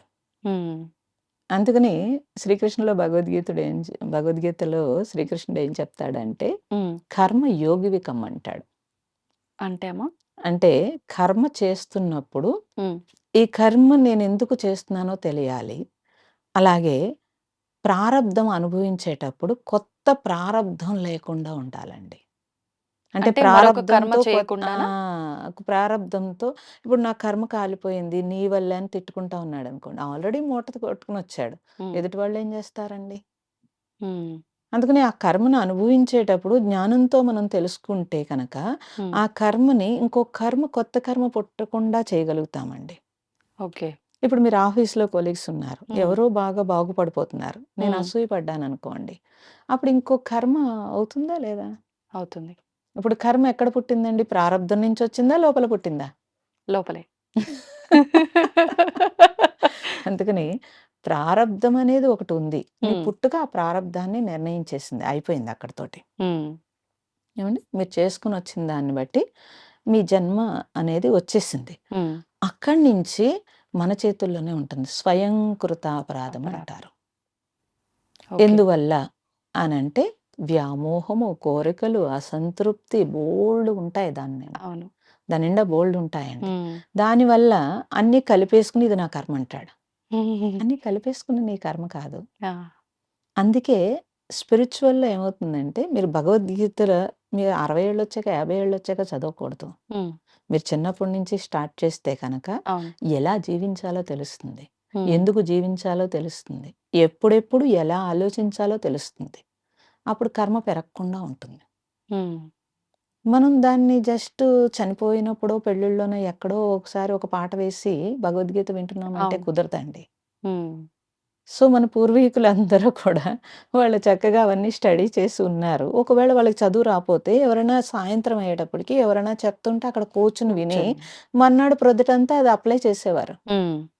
అంటే వాళ్ళు వెంటనే ఆచరించడం మొదలుపెట్టేవారు. మరి వెంటనే ఆచరించేవారు. హ్మ్. కదండీ! ఇన్ని రకాలు ఉండగా కూడా మనకు టైం లేదంటాము. అవును. ఇప్పుడు సోషల్ మీడియాలో నువ్వు అనేకం చూసే బదులు నీకు హ్మ్. కావాల్సింది తీసుకుంటే కనుక మర్నాడు నీ జీవితం ప్రిపేర్ అవుతుంది. హ్మ్. ఇది మనం చేయాల్సి ఉంటుందండి. ఆ! అలా చేసినప్పుడు ఏమవుతుందంటే కర్మయోగం కింద మార్చుకోకపోతే ప్రారబ్ధం పెరిగిపోతుంది. ఇప్పుడు కొంతమంది అదే పనిగా మంచి పనులు అని చెప్పి దానాలు, హ్మ్. శుభకార్యాలు జరిపించే వాటిల్లో ముందు నడవటం కానియండి, లేదంటే ఈ ఆధ్యాత్మికంగా కొన్ని కొన్ని రకాల ముందుకెళ్ళటము, ఆలయాలకు సంబంధించిన విషయాల్లో వీటిల్లో వెళ్ళటము ఇలాంటివన్నీ చేస్తుంటారు. హ్మ్. అంటే మంచి పనులు చెయ్యాలి అని చెప్పి. హ్మ్. మరి ఇప్పుడు మంచి చేసినా కర్మ మనం యాడ్ చేసుకుంటున్నాము, చెడు చేసినా యాడ్ చేసుకుంటున్నాము. చెడు చేసుకుంటూ పోతే అది మనకు నెగెటివ్‌గా వస్తుంది. మంచి చేసుకుంటూ పోతే అది మనకు పాజిటివ్‌గా వస్తుంది. ఇప్పుడు ఈ 2 గూడా ఏది చేయకుండా బ్యాలెన్స్‌డ్‌గా అంటే అసలు ఏం చేయాల్సుంటుందమ్మా? బ్యాలెన్స్‌డ్‌గా అంటే ఇప్పుడు కర్మ మీరేమంటున్నారు? ఇప్పుడు మంచి చేస్తున్నప్పుడు ఏదైనా దానము, హ్మ్. దానము ఇవన్నీ చేస్తున్నప్పుడు ఏమవుతుందంటే పుణ్యం అండి. అవును. మీరు ఏది ఇచ్చారో అది తీసుకుంటారు. రిటర్న్ తీసేసుకుంటారు. హ్మ్. దానివల్ల కాదు హ్మ్. ఎప్పుడూ కూడాను. దానం అనేది మీకు పుణ్యం. హ్మ్. ఇప్పుడు మీరు అనుభవిస్తున్న సౌకర్యాలన్నీ మీ పుణ్యం. హ్మ్. ఏవండీ? అవును. కర్మయోగం అంటే అది కాదు. కర్మని తగ్గించుకోవడం. హ్మ్. ఓకే. ఈ దానాలు ఇవన్నీ మంచి చేయటాలు ఇవన్నీ కూడా చాలా వరకు కూడా అన్నీ మీకు పుణ్యం కింద యాడ్ అవుతుంది. హ్మ్. కర్మను తగ్గించుకోవడం అంటే ఇక్కడ ఈ భూమి మీద రుణాన్ని తీసేయటం. హుహు. అంటే మీరు రుణపడితేనే మళ్ళీ పుడతారు. ఓకే. అందుకని కర్మయోగం అంటే ఏంటనంటే త్యాగం. త్యాగం అంటే నేను ఈ పంచభూతాల నుంచి అన్నీ తీసుకున్నాను. తిరిగి నేనేం చేస్తాను? హ్మ్. మీరన్న ఈ కర్మలు అవన్నీ ఇంట్లో ఫ్యామిలీకి చేయటము ఇవన్నీ కూడా రుణానుబంధాలే కానీ, హ్మ్. మీరు దాన్ని మళ్ళీ నాది, నేను అని చేస్తారు కాబట్టి, మళ్ళీ కర్మ నుంచి కర్మ, కర్మ నుంచి కర్మ పుడుతుంది. ఓకే. ఎప్పుడైతే మీరు అంటే దానాలు కానీ ఇవన్నీ కూడా మీకు హ్మ్. పుణ్యంలోకే వచ్చేస్తాయి. ఎప్పుడైతే మీరు ఈ పంచభూతాల నుంచి నేను రుణపడి ఉన్నాను, అన్ని జన్మల్లోనూ వీటిని వాడుకుంటున్నాను, కానీ తిరిగి ఏమీ ఇవ్వట్లేదు. హ్మ్. కాబట్టి తిరిగి ఇవ్వడానికి నేను, నాది అనేది లేకుండా నేను ఈ పంచభూతాలకి ఏదైనా కృషి చేస్తే అది కర్మయోగం అవుతుంది. ఓకే. ఓకే. అంటే మనం చేస్తున్నప్పుడు ఎటువంటి భావనతో చేస్తున్నాం అనేది ముఖ్యమంటారా? ముఖ్యంగా ఉంటుంది. తర్వాత హ్మ్. రూ. 10 మీకుందనుకోండి. అందులో రూపాయి దానం రూపాయి ఎవరికైనా ఇచ్చారనుకోండి. హ్మ్. దాన్ని దానం అన్నారు. ఈ రూ. 10 మీకు అవసరం. హ్మ్. ఇది లేకపోతే చాలా కష్టం మీకు. హ్మ్. అయినా ఎదురుగుండా ఎవరైనా ఇబ్బందుల్లో ఉంటే ఆ 10 ఇచ్చేశారు. దాన్ని కర్మయోగం అన్నారు. అంటే అది త్యాగం అవుతుంది. హ్మ్. ఓకే. కర్మకి, కర్మయోగానికి తేడా తెలియాలండి. హ్మ్. తేడా తెలీదు తెలీదు. పీపుల్‌కి. అవును. అవును. ఇప్పుడు అర్జెంట్‌గా దానం చేసేసి నేను చాలా పుణ్యం హ్మ్. చేసేసాను అని చేసేసాను. చాలా గర్వంగా ఫీల్ అయిపోతారు. అవును. లేకపోతే ఏదో కట్టించేసి నేను కట్టించాను అవును. అని అంటారు. దాని నుంచి చేసేటప్పుడు చేసేటప్పుడు అనేక మందిని అహంకారంతో తిట్టడమో, లేతే అనేక మందిని ఇబ్బంది పెట్టడమో, మళ్ళీ ఇంకో కర్మ యాడ్ అవుతుంది. ఈ పుణ్యం పుణ్యంలాగే ఉంటుంది. హ్మ్. అంటే మీరు బ్యాంక్‌లో ఒక బ్యాలెన్స్ పెట్టుకున్నారు. ఓ అవును. 10,00,000 దాచుకున్నారు. అవును. సో, మళ్ళీ మీరు ఒక 2,00,000 అప్పు చేశారనుకుందాం. హ్మ్. బ్యాంక్ వాడు ఈ 10,00,000 నుంచి ఆ 2,00,000 తీసుకో అంటే తీసుకోడు. హ్మ్. మీరే డ్రా చేసి మళ్ళీ 2,00,000 అప్పు మీరు తీర్చేయాల్సుంటుంది. ఆహా! నాది 10,00,000 ఉంది కదా! ఇక్కడ నువ్వు వడ్డీ వేయక అనడానికి లేదు. హ్మ్. దీన్నే మీరు చేయాలి. దాన్నే చేసుకోవాలి. హ్మ్. ఇది కూడా సేమ్ అంతేనండి. ఓకే. కాబట్టి కర్మకి, కర్మయోగానికి కూడా తేడా తెలియాలి. హ్మ్. ఇప్పుడు మళ్ళీ మనం మనస్సు దగ్గరికొస్తే అమ్మా, హ్మ్. ఆహ్, ఇప్పుడు సాధారణంగా వింటున్నాం కొన్ని కొన్ని ఇప్పుడు ఆధ్యాత్మిక గురువుల మాటలు విన్న తర్వాత, మనం మనిషిగా అసలెందుకు జన్మ తీసుకున్నాము? అసలు ఏంటి చేయాల్సింది? మోక్షం పొందాలి అంటే ఏం చేయాలి? ఈ మోక్షము, ముక్తి అనే మాటలు ఎక్కువగా వింటున్నాం. మరి మనం మనస్సును శాంతి పరుచుకుంటే గనక అన్ని రకాలుగా మనకు మంచి జరుగుతుంది అన్నప్పుడు, మనం నిజంగా మోక్షాన్ని, ముక్తిని పొందే అవకాశం ఉంటుందా? ఈ నియంత్రణ వల్ల? మోక్షం అంటే పీపుల్ దృష్టిలో ఏంటంటే అండి, చనిపోయిన తర్వాత భగవంతుడి దగ్గరికి డైరెక్ట్‌గా వెళ్ళిపోవడమే మోక్షం అనుకుంటారు. హ్మ్. కానీ భగవాన్ రమణ మహర్షి, శంకరుడు అందరూ ఏం చెప్పారంటే, మోక్షం అంటే ఇప్పుడు ఇక్కడ అన్నారు. ఇక్కడే. ఇక్కడే. ఏ రకంగా అమ్మా? ఇప్పుడు ఇక్కడ మీరు లోపల ఎటువంటి ఆలోచన లేకుండా అన్నింటి నుంచి విడుదల హ్మ్. మీరు అవ్వగలిగితే కనుక హ్మ్. దాన్నే మోక్షం అన్నారు. కానీ అది సాధ్యపడుతుందా? అవుతుంది. ఎందుకవ్వదు? ఆ! ఎలా? మరి అదే అడిగారు అందరూను. ఆ! ఎలా సాధ్యమవుతుంది అనంటే, ఇప్పుడు ఈ క్షణం బంధము లేకుండా ఉండండి. హ్మ్. అదే మోక్షం అన్నారు. కానీ దానికి ప్రయత్నం చేయాలి కదండీ! హ్మ్. అవును. అట్‌లీస్ట్ మీరు ఏదైనా సొసైటీలో ఒక అచీవ్ అవ్వాలంటే మీరు కొన్నాళ్ళు ఒక 10 సంవత్సరాలో, 5 సంవత్సరాలో అయ్యి ఒక హైయెస్ట్ పోస్ట్‌కి వెళ్ళగలుగుతున్నారు. అంటే ఈ 10 సంవత్సరాలు మీరు ఒకే దాని మీద కాన్సంట్రేషన్ పెడుతున్నారు. ఆ! అలాగే మీరు మోక్షం కావాలి అనుకుంటే నేనేం చేయాలి హ్మ్. అన్న దాని మీద మీరు కాన్సంట్రేషన్ పెట్టాల్సి ఉంటుంది. హ్మ్. మోక్షం అంటే ఇక్కడే విడుదలండి. అంటే బంధ విమోచనం అని అంటే కనుక నా భావజాలము అన్నింటి నుంచి విడుదల. హ్మ్. అవన్నీ లేవకుండా నేను ఉండాలంటే నేనేం చేయాలి? అంటే చాలామంది ఏమనుకుంటారు, అన్నీ వదిలేసి సన్యాసిలా జీవించాలా అవును. అనుకుంటారు. సన్యాసులు అన్నీ వదిలేయలేదు కదండీ! హ్మ్. వాళ్ళు కూడా అన్ని పనులు చేస్తున్నారు. కానీ ఎలా చేస్తున్నారు? అంటకుండా చేయగలగాలి. ఇందాక మీరన్నట్టుగా ఒక అంటే భావనతో నేను నాది అనే అనే స్వార్థం లేకుండా. భావన లేకుండా ఇట్స్ మై డ్యూటీ. హ్మ్. ఇది నా కర్తవ్యము. హ్మ్. అంటే కర్తవ్యం అంటే ఇల్లు పిల్లలు కర్తవ్యం కదా అనంటే, నేను నాదితో బంధంతో కర్తవ్యం అంటున్నాం మనం. హ్మ్. దానికి ఎంతైనా చేస్తున్నాం. చేస్తున్నాం. కానీ నా నుంచి ఈ భావజాలం ఎమోషనల్స్ లేకపోతే ఎఫెక్షన్స్ లేకపోతే బాధలు, లేకపోతే కోపాలు, అసూయలు ఇవన్నీ విడుదలైపోతే అక్కడే మోక్షం అండి. హ్మ్. కానీ ఇది డెప్త్ అస్సలు సాధ్యపడదేమో అని అని అనిపిస్తుంది. అనిపిస్తుంది. చాలా ఈజీ. హ్మ్. అసలు మీరు దృష్టి పెడితే. హ్మ్. మీరు పెట్టక కదా! మీరు పెట్టక ఇప్పుడు నిజంగా మీరన్నట్టు ఒకవేళ అలా పెట్టగలిగితే అంటే ఆ బంధాలు, బంధుత్వాలతో మనం సవ్యంగా ఉండగలమంటారా? తప్పకుండా ఉండగలుగుతారు. ఎలా అమ్మా? ఇప్పుడు రామకృష్ణుడు ఒక కథ చెప్తారండి. ఒకతను హ్మ్. వస్తాడు ఒక గురువుగారి దగ్గరికి. నేను సన్యాసం తీసుకుంటాను. హ్మ్. నాకు తొందరగా అన్నీ కావాలనిపిస్తున్నాయి అనొస్తాడు. హ్మ్. వస్తే ఆయన చూసి ఆ గురువుగారు అంటారు, "నువ్వు 10 రోజుల్లో చనిపోతావు. హ్మ్. ఇంక నీకెందుకు సన్యాసం" అని అడుగుతారు. హ్మ్. అంటే అతనంటాడు, "అయ్యో! 10 రోజుల్లో చనిపోతానా?" హ్మ్. అంటే "అవును 10 రోజుల్లో చనిపోతావు. వెళ్ళి హ్మ్. నువ్వేమి సెటిల్ చేయాలనుకుంటున్నావు అన్నీ చూసేసుకొని రా. అప్పుడు నీకు సన్యాసం ఇస్తాను" అని అంటాడు. హ్మ్. అంటే వెళ్ళి ఏం చేస్తాడు? మొత్తం మరి 10 రోజుల్లో చనిపోతాడు కాబట్టి అన్నీ మరి ఇంక సన్యాసం తీసుకోవడానికి కోరిక ఉంది అతనికి ఆ! సన్యాసం తీసుకోవాలని. సన్యాసం తీసుకోవడానికి టైం లేదు. హ్మ్. ఈ జన్మలోనే సన్యాసం తీసుకుంటే కనీసం వచ్చే జన్మలో మంచిగాన్నా పుడతాననుకుంటాడు. అనుకుని ఏం చేస్తాడంటే 5 రోజుల్లోనే అన్నీ సెటిల్ చేసేసుకుంటాడండి. హుహు.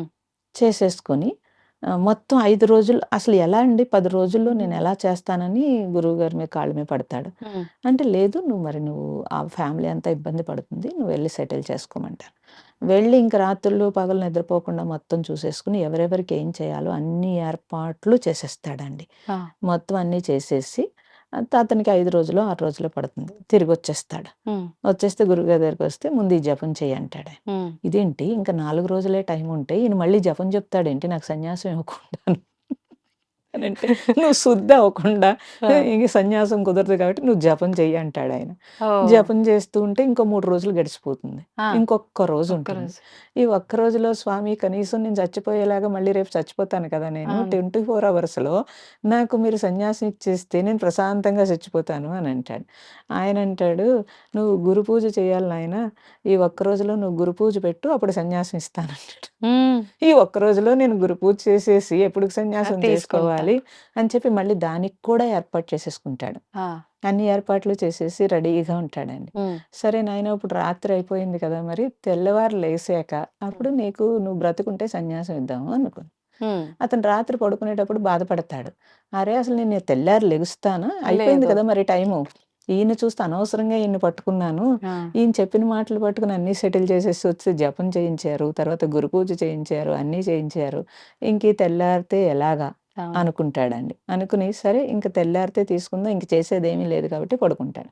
తెల్లారిపోయింది. చాలా ప్రశాంతంగా లెగుస్తాడు. చూసుకుంటాడు. అరే! నేను హ్మ్. చచ్చిపోలేదేంటని గురువుగారి దగ్గరికొస్తాడు. హ్మ్. గురువుగారు నేను రాత్రి ఎళ్ళిపోతాననుకున్నాను వెళ్ళలేదంటే, ఇప్పుడు నీకు సన్యాస ముహూర్తం ఉంది. హ్మ్. కాబట్టి నువ్వు ఇంకా వెళ్ళలేదంటే, మరి నేను ఇంకెందుకండి చనిపోతాను గదా! మరి హ్మ్. ఇంకేం చేయమంటారు అని అడిగితే, అప్పుడు చెప్తాడాయన. "నువ్వు హ్మ్. చనిపోవు నాయనా. ఇప్పుడు సన్యాసం తీసుకున్నాను నా దగ్గరకొచ్చిన వెంటనే. హ్మ్. తీసుకున్నా. మళ్ళీ మా ఇంట్లో ఏం జరుగుతుంది? అవి ఇలా అయింది, అలా ఆ! అయింది అంటావు కాబట్టి, నేనే అలా చెప్పాను. హ్మ్. కాబట్టి 5 రోజుల్లో సెటిల్ చేసేసావు. మామూలుగా చేయమంటే చేస్తాడండి? సంవత్సరాలైనా గూడా సెటిల్ అవ్వదంటాడు. సెటిల్ అవును. అవును. వాళ్ళెలాగా అని అడుగుతారు. నువ్వు చనిపోతావు అన్నప్పుడు మరి హ్మ్. అన్నీ ప్రిపేర్ అయిపోయారా లేదండి? అంతే. అంటే ఒక ప్లానింగ్ ప్రకారంగా అంతా చేసుకున్నారు. మనకు మరి అంతే సమయం కదా! కొంతే ఉందని తెలిసింది గాబట్టి. అది.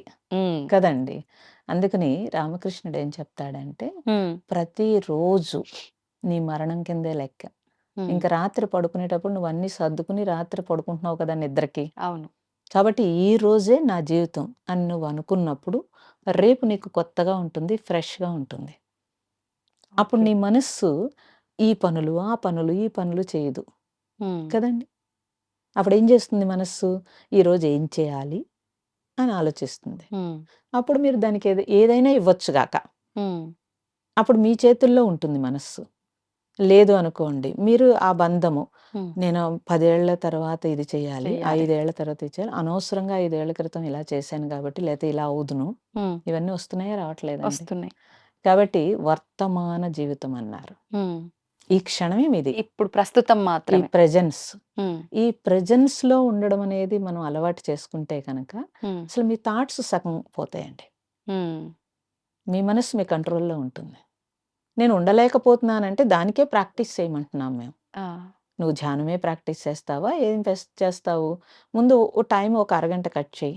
తర్వాత నీకు టైం ఉంటే ఇంకొక అరగంట కట్ చెయ్యి. ఇంకా టైం ఉంటే ఒక అరగంట కట్ చెయ్యి.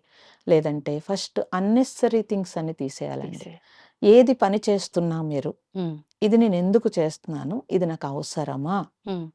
అని మీరు ఒక్క క్షణం ఆగితే గనక ఆ! బోలెడు అనవసరమైన పనులు కనిపిస్తాయండి. నిజంగానే. చాలా ఈజీ టెక్నిక్ ఇది. అవును. మీకు బోలెడు టెక్నిక్‌లు చెప్తున్నాను. అదే కదమ్మా కావాల్సింది ప్రస్తుతం అందుకని మరి.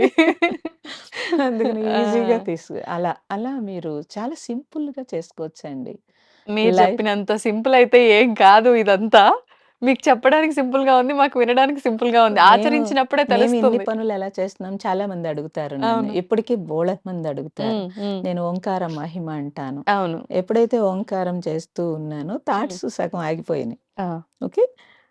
తర్వాత ఎన్ని పనులు, రోజుకి ఎన్ని క్లాసెస్సు హ్మ్. ఆశ్రమం కన్‌స్ట్రక్షన్ గానీ, లేకపోతే బయటకి వెళ్ళటం కానీ, తిరగడం కానీ, మీరు నమ్ముతారా నేను 15 రోజుల్లో జర్మనీ వెళ్ళి సాధన చేసుకొని ధ్యానం చేసుకున్నాను. మళ్ళీ ఫ్రాన్సు, ఇటలీ, జర్మనీ, ఇండియా 4 రోజుల్లో రౌండ్ చుట్టొచ్చేయగలిగాను. అవునవును. తెలుసు నాకు. ఎలా ఎలా చేసేసామో మరి. ఎలా మీరు చేసేసామో. ఇంత పాజిటివ్‌గా కూర్చొని, ఇంత అలసట లేకుండా ప్రశాంతంగా మాతో మాట్లాడుతున్నారు. కానీ అదే మేమైతే ఒక గంట జర్నీ చేసొస్తేనే మొహాలన్నీ ఎలాడేస్తాం. కదా మరి. ఇప్పుడు హ్మ్. నిన్న ప్రొద్దుట జైపూర్ ఎళ్లి రాత్రికి దిగిపోయి, మళ్ళీ అవును. ప్రొద్దుటే ఇక్కడికొచ్చి కూర్చొని, మళ్ళీ ఇప్పుడు మీ తర్వాత ఇంకో స్టూడియోలో అవును. కూర్చొని, మళ్ళీ సాయంత్రం ఎవరికో అపాయింట్‌మెంట్ ఇచ్చి, హ్మ్. ఇంత ఫ్రెష్‌గా, ఇంత హ్యాపీగా అవును. ఉండగలుగుతున్నాము అనంటే, హ్మ్. నేనేమంటానంటే మీ లైఫ్ మీ చేతుల్లో ఉందండి. హ్మ్. మీరు పాజిటివ్ పక్కన పెట్టండి ముందు. అసలు వర్తమానంలో జీవించండి అంటాను. హ్మ్. ఈ క్షణం, ఈ క్షణమే ఉంది. అది జరగట్లే. ఎప్పుడు అది జరగకపోతే బాధపడితే అది వేరే విషయం. జరగదేమో అని భయం. ఎక్కడి హ్మ్. నుంచొచ్చింది? అవును. మీ యాంగ్జైటీ నుంచొచ్చింది. వచ్చింది. అంటే మనస్సుకి మీరేం చేస్తున్నారు? విపరీతంగా ఇది అని ఇచ్చేస్తున్నప్పుడు, హ్మ్. మీరు స్క్రీన్ చూసేటప్పుడు మీ మానసిక పరిస్థితి తెలిసిపోతుందండి. అవును. పూర్వం 3 గంటలు సినిమా చూడగలిగేవాడు హ్మ్. కదా! ఇప్పుడసలు చూడలేరు. మీరే అలవాటు చేసేసారు షార్ట్‌లు అలాగ పాపం. అవును. అవును. అలా అలవాటయిపోయి ఏమవుతుందంటే మనస్సుని దీని మీద ఫోకస్ పెట్టేస్తుంటే అదేమన్నా యంత్రం ఏంటండి? అంతటి సూక్ష్మత. హ్మ్. భగవంతుడు మనకిచ్చిన వరం. మనస్సు చాలా దాన్నేమంటారు? అది లేకపోతే మీరు లేరు. హ్మ్. అలాంటి మనస్సుని మీ ఇష్టం వచ్చినట్టు తిప్పుతున్నారు. హ్మ్. ఎవరిచ్చారు మీకు రైట్ అసల? అని హ్మ్. నేనడిగితే ఏం చెప్తారు? ఆన్సరే లేదసలు. ఆన్సరే లేదు. మరి ఆ తర్వాత ఏమంటున్నారు? నాకు మనశ్శాంతి లేదంటున్నారు. అవును. మీరే కదా పాడు చేశారు దాన్ని. హ్మ్. సో, అన్ని ఇంద్రియాలను నడిపే రాజండి అది. ఈ ఇంద్రియాలన్నీ మీకు బావుండాలి. మీరు ఆరోగ్యంగా ఉండాలి అనంటే, మానసిక ప్రశాంతతే శారీరక ఆరోగ్యం. ఇప్పుడు డాక్టర్లు అంత అవేర్‌నెస్‌తో చెప్తున్నారు. మీకు ఒబేసిటీ ఉన్న స్ట్రెస్ రిలేషన్ జబ్బే అది. అవును. కదండీ! అవును. ప్రతి దానికి ప్రతిదానికి స్ట్రెస్సే రీజన్. స్ట్రెస్ అని అవును. తెలిసి కూడా మనం శ్రద్ధ పెట్టకపోతే మూల్యం ఎవరు చెల్లిస్తారు? ఎవరికి వాళ్ళే ఎవరికి వాళ్ళు. చెల్లించుకోవాల్సి ఉంటుంది. అంతే. కదండీ! అవును. కాబట్టి అది గమనిస్తే తెలిసిపోతుంది. హ్మ్. అమ్మ ఇప్పుడు మనస్సు, బుద్ధి, ఆత్మ హ్మ్. ఈ మూడిటి గురించి చెప్పాలంటే ఏం చెప్పొచ్చు? ఈ మూడిటికి సంబంధం ఉందా?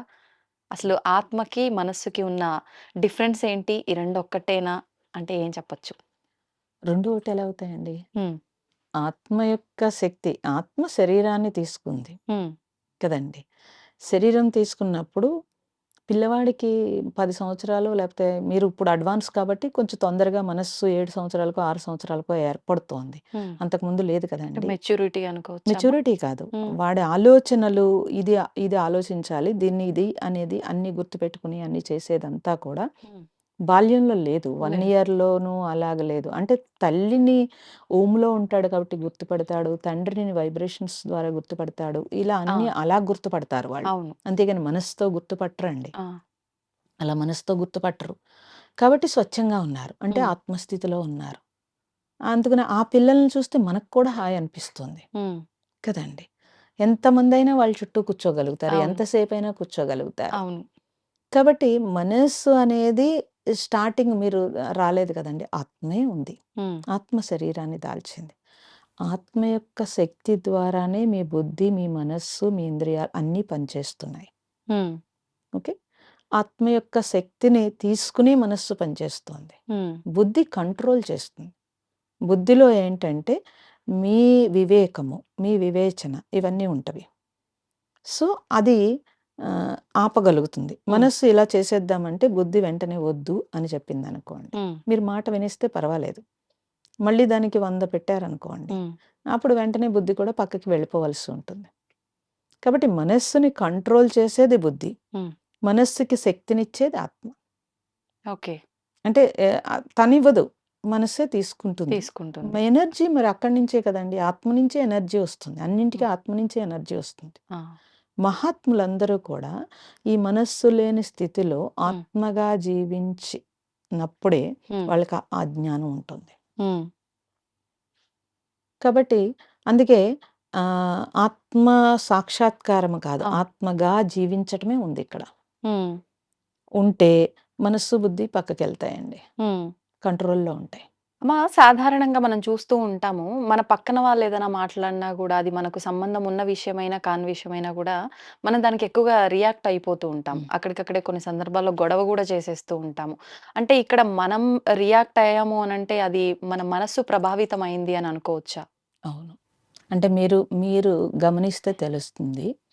ఇంట్లో అయితే గనక ఉదయమే పెద్దగా మనం ఏం గొడవ పెట్టుకోం. సాయంత్రం, మధ్యాహ్నం అయ్యేటప్పటికి కొంచెం చిరాకు, తిక్క చిన్నదానికే రియాక్ట్ అవుతూ ఉంటారు. అవును.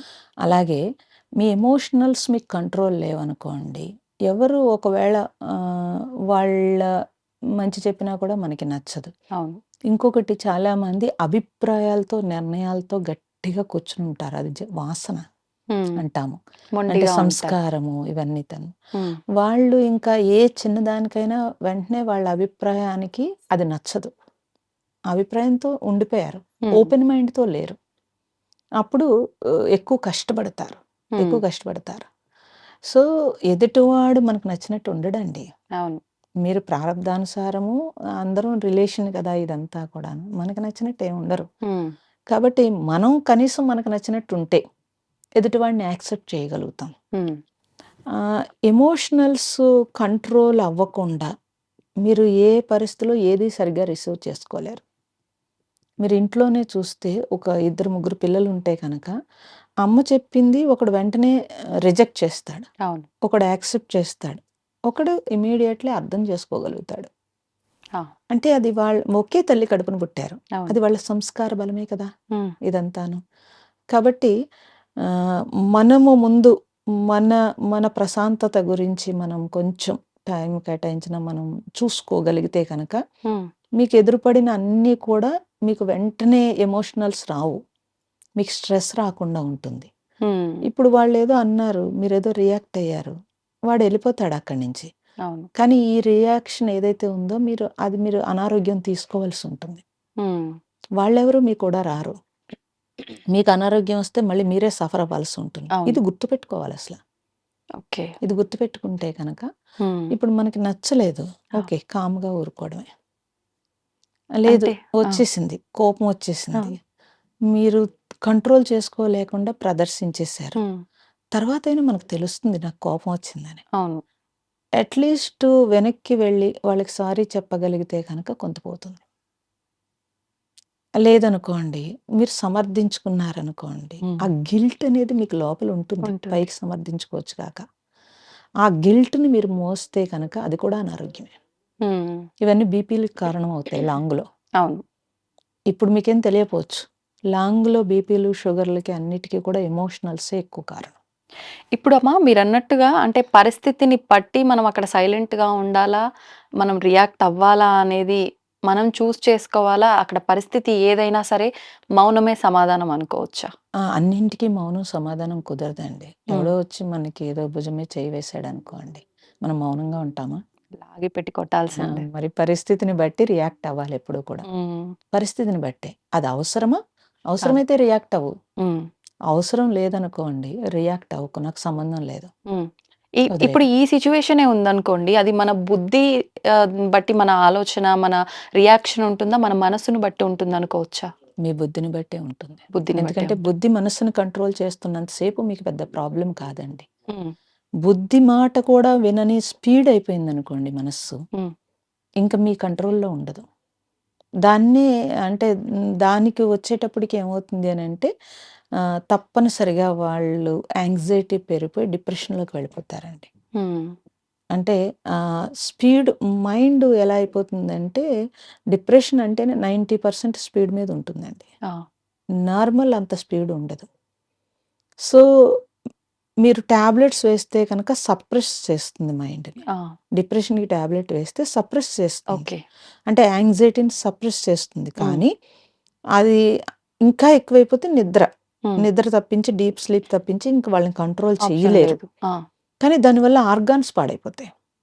ఓకే. ఓకే. మెడిటేషన్ ఏం చేస్తుందంటే మీకు ఆ మైండ్‌ని ఎప్పుడు ఆ మనస్సుని వేగం లేకుండా బ్యాలెన్స్ చేస్తుంది. బ్యాలెన్స్ చేస్తే బుద్ధి మాట వినేంత స్థితిలో ఉంటుంది. హ్మ్.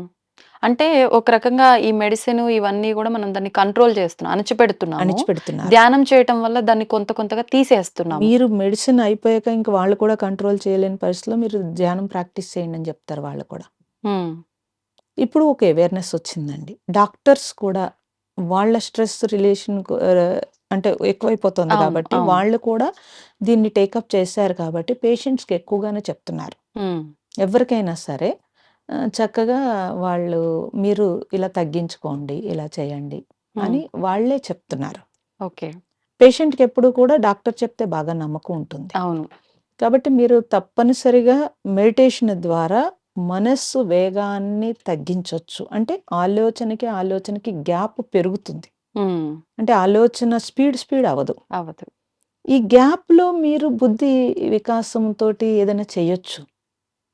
లేదనుకోండి మీరు కోపంలో హ్మ్. ఉన్నారనుకోండి, హ్మ్. మీరసలు ఎవరి మాట వినరు. అవును. ఆవేశంలో ఏదేదో మరి చేసేస్తాం. గబగబా తిట్టేస్తారు. తరువాత కోపం తగ్గాక అనవసరంగా తిట్టాననుకుంటారు. హ్మ్. అంటే మీకు మీ బుద్ధి చెప్పింది కూడా వినలేని స్థితిలో మీరున్నారు. అవును. ఓకే.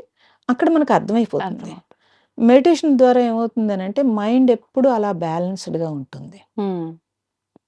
అందుకని దాన్ని మీరు జీవితంలో ప్రాక్టీస్ చేసుకున్నప్పుడు మీకేమవుతుందంటే వర్క్ కూడా చాలామంది చాలా స్పీడ్‌గా చేసేస్తున్నామని అసలు ఆ వర్కే అవ్వదండి. హ్మ్. కంగారు పడిపోతూ అవును. ఉంటారు. అవును.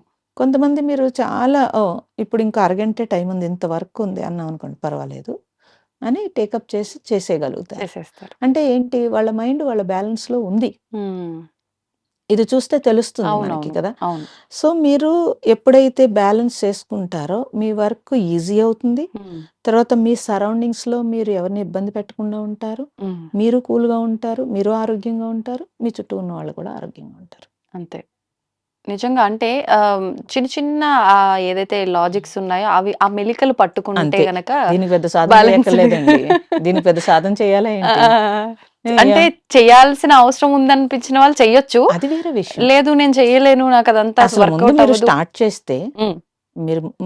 మీకు ఆ హాయి తెలిస్తే అవును. ఓహ్! దీంట్లో నేను డీప్‌గా వెళ్ళాలి హ్మ్. అని తెలుస్తుంది కదా! అంతే. అంతే. అప్పుడు వెళ్తాడు కదా అలాగా. అవును. అవును. అసలు స్టార్ట్ చేయాలి కదండీ! స్టార్ట్ చెయ్యాలి. దాంట్లో స్టా ఆ ఫీల్‌ని వాళ్ళు అనుభవించాలి. అంటే హ్మ్. ఇది చేయడం వల్ల నాకు ఏంటి ఉపయోగం అనే ఒక చిన్న ఫీల్‌ని గనక అనుభవించగలిగితే మీకింకొక ఉదాహరణ చెప్తాను. హ్మ్. వివేకానందుడు అందరికీ తెలుసు. అవునమ్మా. వివేకానందుడు ఎన్‌సైక్లోపీడియా ఇంత లావుంటుంది కదా! హ్మ్. హ్మ్. ఆ బుక్కుని ఇలా తీసి, అలా స్కాన్ చేసినట్టు ఒక్కసారి ఇలా పేజీలు తిరగేసి ఇచ్చేసి, హ్మ్. ఎక్కడ అడిగితే అక్కడ చెప్పగలిగాడంట.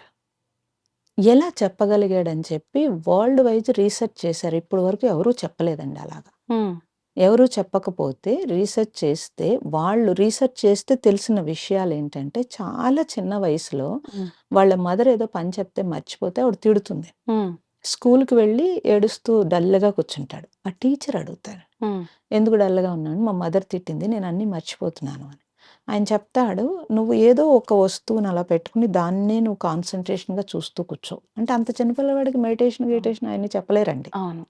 సో, దాన్నే కాన్సంట్రేట్ చెయ్యి. హ్మ్. ఎంతసేపు చూడగలుగుతున్నావో చూడన్నారు. ఆయనేం చేశాడంటే వైట్ వాల్ తీసుకొని దాని మీద ఒక బొట్టు అంటించి హ్మ్. దాన్నే చూస్తూ ఉన్నాడంటండి. ఎంతసేపు చూడగలుగుతున్నాడో చూసి ఆ ఇయర్ ఆ స్కూల్‌లో అతను టాప్ అవుతాడు. అది చూసి అతను హ్మ్. సో, నాకు ఏకాగ్రత ఆ టీచర్ చెప్తాడు ఇంకా బాగా ప్రాక్టీస్ చేయమని. హ్మ్. గ్లాస్‌లో హాఫ్ వాటర్ పోసుకొని హాఫ్‌ని చూడటం ప్రాక్టీస్ చేస్తాడు. తర్వాత నీరు లేని ప్లేస్‌ని చూడటం మొదలుపెడతాడు. పెద్దయిన తర్వాత మెడిటేషన్‌కి అన్వేషణ చేస్తాడు. రామకృష్ణుడి దగ్గర మెడిటేషన్ కోసం వెళ్తాడు. హ్మ్. అందువల్ల అతని బ్రెయిను ఎంత ఉందంటే షార్ప్.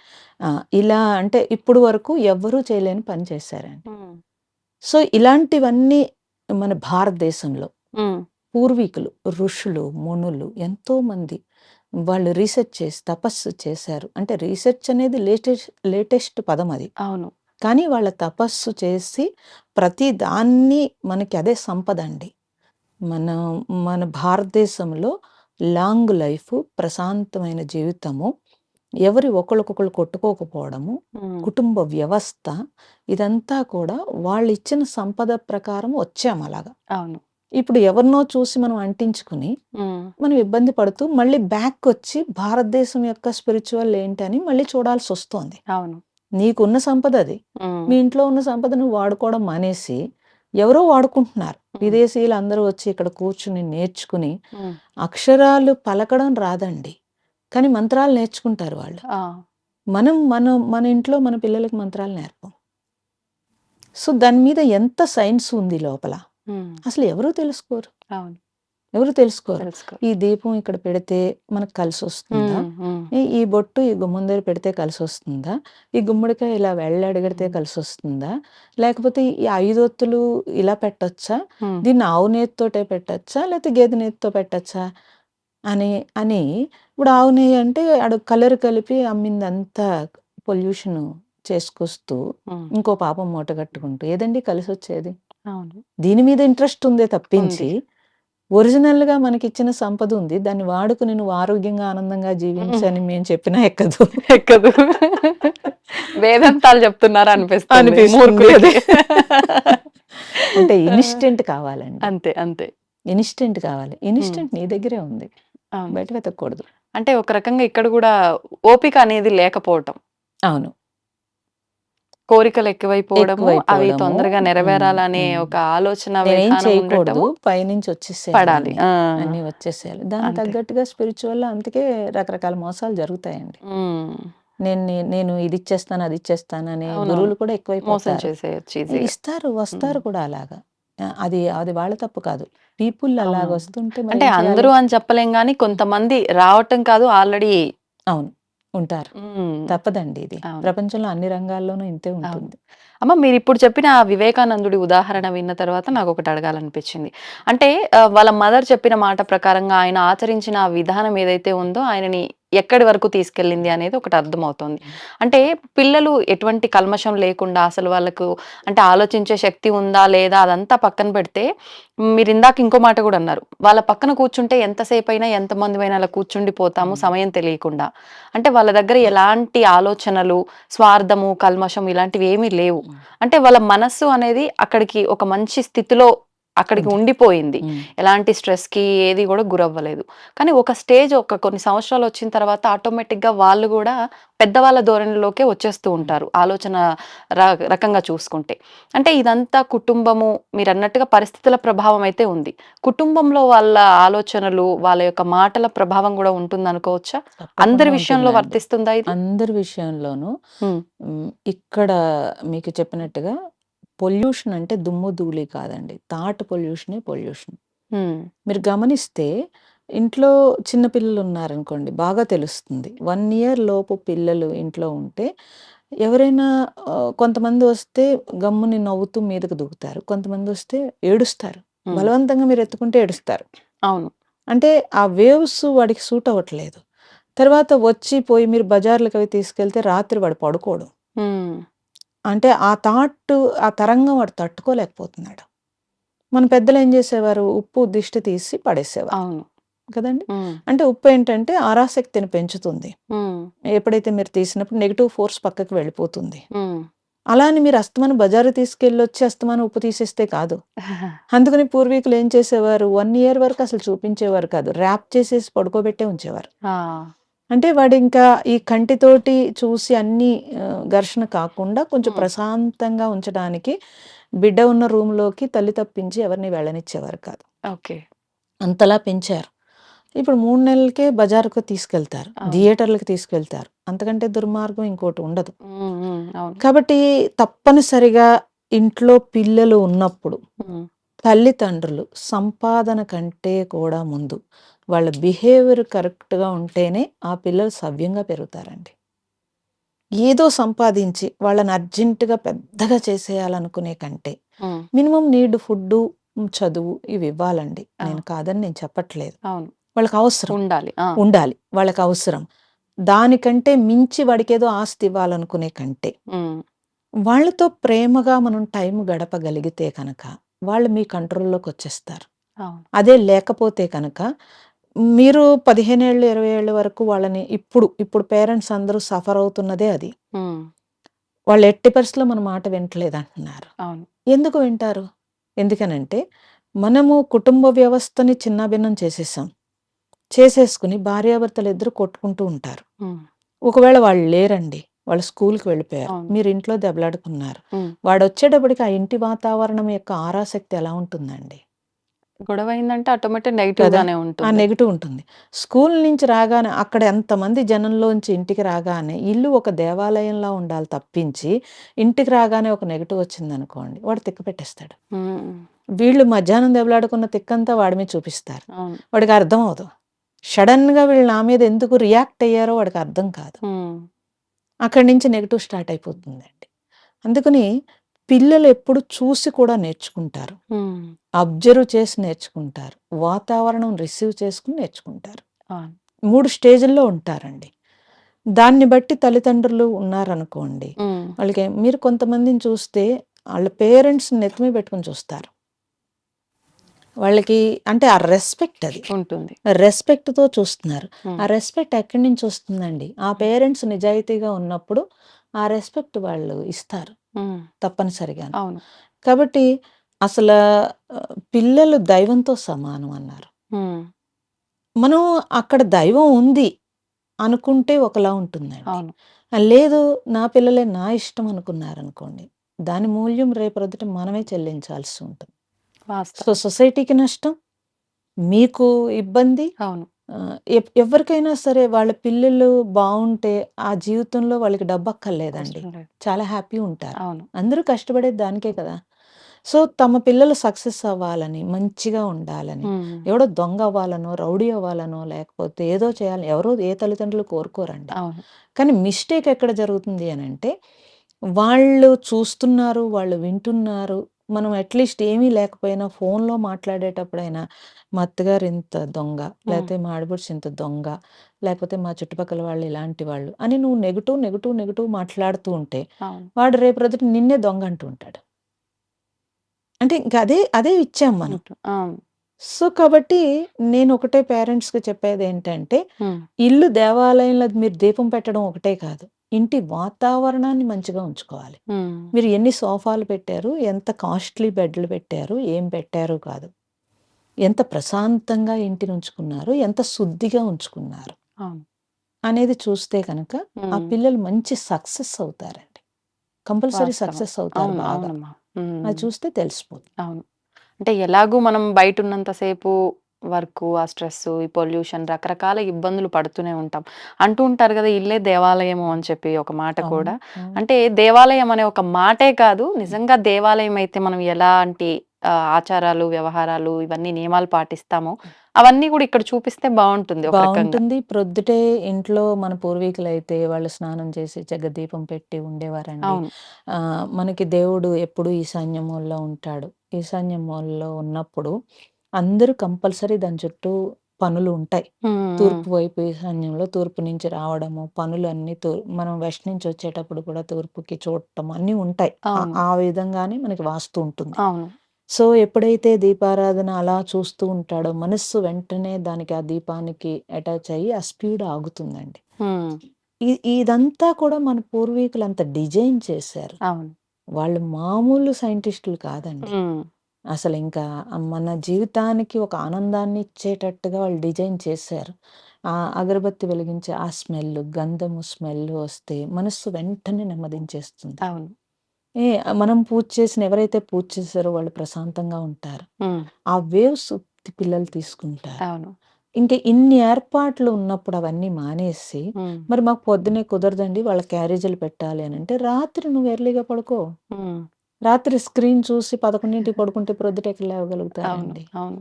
అసలు రేపొద్దుట నాకు డ్యూటీ ఉందంటే ఈ రోజు నేను ఎలాగ చేసి నేను ప్రశాంతంగా ఉండాలి అనుకుని తల్లి మొదటి గురువు అండి. ఇల్లు దేవాలయం. అవును. ఇది మొదట గుర్తుపెట్టేసుకుంటే పిల్లలు చక్కగా సక్సెస్ అవుతారు. వాస్తవం అమ్మ మీరు చెప్పింది. కానీ కొంతమంది మాత్రమే ఉంటారు ఇలా. నిజంగా అంత నా రెస్పాన్సిబిలిటీ అని, నేనే చెయ్యాలి అని భారంగా తీసుకునే వాళ్ళుంటారు, బాధ్యతగా తీసుకునే వాళ్ళుంటారు, ఇష్టంతో చేసేవాళ్ళుంటారు. ఇవన్నీ అంటే ఏదేమైనా మొత్తానికి చేస్తాం గానీ, ఎలా చేస్తున్నాము అనే ఒక దానిపైన మన ఫోకస్ ఉండాలి. తప్పకుండా. సంతోషం అమ్మా. నిజంగా చాలా మంచి విషయాలు మాట్లాడుకున్నాం. ఫైనల్‌గా ఒక్కటి అడగాలనుకుంటున్నా. మన మనసు అనేది మనకు శత్రువా? మిత్రువా? మీరు దాన్ని రిసీవ్ చేసుకోకపోతే మీకు శత్రువు అండి. మనస్సు కనుక మీరు రిసీవ్ చేసుకుని, మీరు మీ మనస్సును అర్థం చేసుకోవడం మీన్స్ మీరు కంట్రోల్ చేసుకోగలిగితే కనుక అంతకంటే మిత్రుడు ఇంకొకళ్ళు లేరు. ఎందుకనంటే అసలు మనస్సు లేకపోతే మీరు లేరు. అందుకని దాన్ని మీరు ఎటు కావాలంటే అటు తిప్పొచ్చు. ఎంత మిరాకిల్ చేస్తుందండి. చాలా సూక్ష్మతలో అది ఉండగలుగుతుంది. చాలా సూక్ష్మంగా చేయగలుగుతుంది ప్రతీదీ. కాబట్టి మనస్సు అనేది ఒక భగవంతుడు ఇచ్చిన సూక్ష్మమైన పరికరం అని అనకూడదు. ఒక సూక్ష్మతలో ఉండే స్థితి అది. కాబట్టి దాన్ని ఆ స్థితిని మీరు వాడుకోవడం తెలిస్తే కనుక మీరు ఏమనుకుంటున్నారో అది చేయగలుగుతారు. అప్పుడు అది మిత్రుడే అవుతుంది. ఓకే. లేదంటే శత్రువు అయిపోతుంది. కాబట్టి అది మీరే ట్యూన్ చేసుకోవాలి. మీ మనస్సుని మీరే ట్యూన్ చేసుకుంటే మీ మనస్సు అనే మిత్రుడితోటి మీరు సక్సెస్ అవ్వచ్చు దేంట్లో, ఎనీ రంగం. ఓకే. అంటే మనం రియల్ లైఫ్‌కి రిలేటెడ్‌గా అంటే దీనికి రకరకాల ఉదాహరణలు కూడా ఉండొచ్చు కదమ్మా. అంటే ఇప్పుడు చెప్తూ ఉంటారు ఒక ఉదాహరణ. ఒక కత్తిని మనం ఎలా కరెక్ట్‌గా వాడుకుంటే అది ఎలా ఉపయోగపడుతుందో అలా. దాన్ని వాడుకోవడం తెలియని వాళ్ళు ఎలా ఉపయోగిస్తారో అలా. అంటే వాడి బుద్ధిని బట్టి ఇక్కడ అది ఉపయోగించే విధానం కూడా మారిపోతుంది. అంటే వస్తువు అది ఎప్పుడున్నా ఏ స్థితిలో ఉన్నా అది ఆ వస్తువే. అదే వస్తువు. నువ్వెలా ఉపయోగించుకుంటున్నావు అనేదే ముఖ్యం. దీన్ని ఇక్కడ మనం శత్రువుగా తీసుకోలేము, మిత్రువుగా తీసుకోలేము. నీకెలా ఉపయోగపడుతుందో అలా ఉపయోగించుకో. అంతే కదమ్మా. తెలిసింది. మీరు చెప్పిన గంట విన్న తర్వాత ఇంకా తెలియకపోతే వేస్ట్ కదమ్మా. ప్రెజెన్స్ బాడీ ఉంటే సరిపోదు, ఇది కూడా ఉండాలి కాబట్టి. సంతోషం అమ్మ. నిజంగా చాలా సంతోషంగా ఉంది. చాలా మంచి మంచి విషయాలు తెలుసుకున్నాను. మళ్ళీ మరిన్ని మంచి విషయాలు మరొక వీడియో ద్వారా తెలుసుకోవాలని ఆశిస్తున్నాను. ధన్యవాదాలమ్మా. చాలా సంతోషం. నమస్తే. ప్రేక్షకులందరికీ నమస్తే. తవ్వుతూనే శివలింగం. సరే దాన్ని అట్లా కప్పేసేయండి, చూపించదండి. Krishna is there. మూర్తి పూజ కాదు, సాక్షాత్ బ్రజేంద్ర నందన భగవాన్ ఉన్నారు మూర్తిలో. ఏమీ ఆశించకుండా ఆరాధించే వాళ్ళు కూడా ఉన్నారా ప్రభుజీ? నిజమైన భక్తి అంటే మనకు తెలియదు కాబట్టి